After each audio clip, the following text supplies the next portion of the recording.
I'm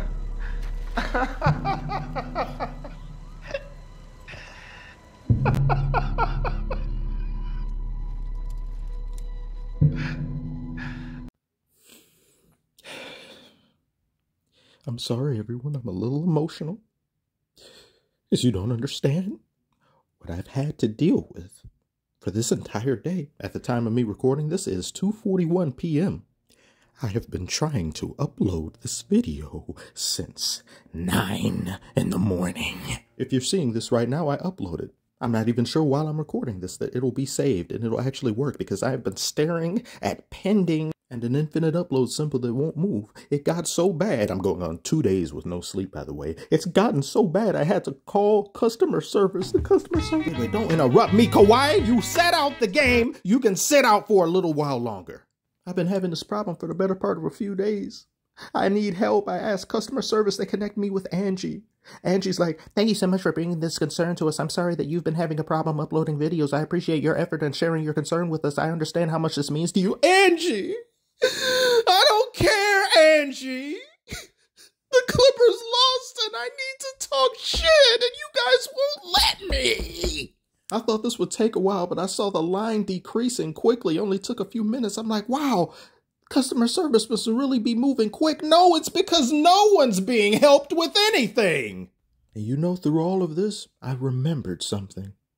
I genuinely hated this Clippers team. The Lakers annoy me to no end. Their fans are some of the most toxic in the league, but I don't hate them so much as I highly dislike them. I genuinely despised this Clippers team. The Lakers are a wannabe jock with rich parents and name recognition of past greatness. The Clippers are practitioners of identity fraud, tax fraud, bank fraud. Except they're not even aware that they're even committing a crime because they genuinely believe their newfound identity, which isn't theirs and never has been. If you've ever seen Inception, that's what they are. They live in a makeshift dream world, a dream within a dream, 3 to 4 levels deep. You remember the scene where the son says, I'm sorry, I know you're disappointed that I couldn't be you. And the father says, no, I'm disappointed that you tried. Clippers then proceed to cry so much they're out indefinitely for eye soreness. Mavs didn't win this series just because Luka is better than every player they have on the court on the Clippers, and Kyrie is a shaman magician, a clutch shaman. No, togetherness. Luka struggled different games, and Kyrie's like, I'm there for you. Luka says, I feel like I'm letting him down. Kyrie in this game had a quiet first half, but he exploded in the second half. Pause for that. He went ridiculous in the second half. Defense has always been an issue with Kyrie, but this man had 2 blocks and 2 steals, and he had that beautiful 4-point play. He elevated his game. Luka had a block. They elevated their game. They rose to the occasion. The Clippers are not capable of doing that in any dimension, ever. Clippers have essentially pulled a Darvin Ham and stood still, except it's not just for a game they're standing still. They've been standing still for the better part of 5 years with a faulty droid as their franchise star. It's an R2 unit has a bad motivator, look. How do you load manage an entire presidential term and you still aren't healthy? Imagine someone buys you a car. Oh, vroom vroom, right? Looks pretty nice, huh? Have fun not driving it for 4 years, but you're paying over $50 million a year to not use it.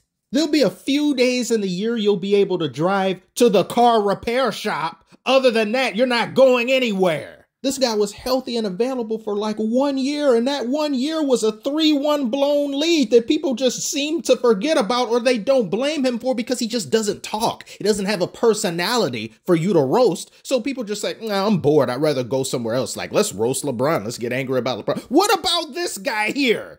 This Clippers team has sat upon a throne of lies for multiple years now, except their throne is a hospital bed for Kawhi Leonard. He needs to go. I don't know where. I don't know who would take him. Someone's stupid enough to take him. I mean, they took Bradley Beal's horrible, horrendous contract. Maybe some desperate, deluded fool in the league will sign a player that has you and your organization in a perpetual friend zone. Never get past first base. We only go out to dinner and we'll maybe go out shopping. And you're paying for everything, by the way. And did you think I forgot about this previous game? No, I didn't. You see Tweedledee and Tweedledum up there? 4 of 13 and Paul George, 2 for 12 and systematic failure. When you need the both of them most, the most crucial time, a pivotal point in a playoff series, they can and will disappear like Jonte Porter from the NBA.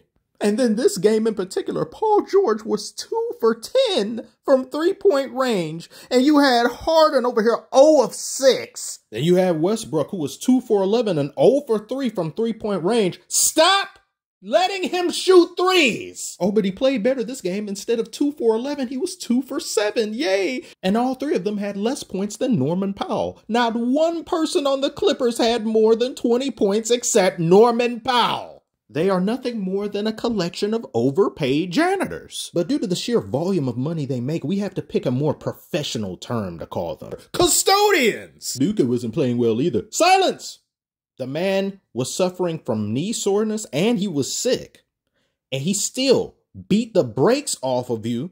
And in the previous game on your own home court by 30. But that was never your home court to begin with. It never has been and it never will be because you're getting your own spanking new arena next year, state of the art. Hooray! $1.2 billion to lose in the first round. This is one of the worst investments I've ever seen a billionaire put their money in, and I've seen Elon Musk buy Twitter. You have a team of some of the most untrustworthy players in the league, and you're just going to run this back next year? What's going to change? Things are only going to get worse. Kawhi is going to be older, more injury prone. Oh, he'll be healthy this year. You have been saying that for 4 years. The system cannot be trusted in games like this, let alone trusted to remain on your team. You saw Paul George's performance in game 4. Oh, wow, it's great. He's not going to do that the next game. That's always the case with him. One great game, the next game, ass. Then you got Westbrook, who despite his great and amazing energy,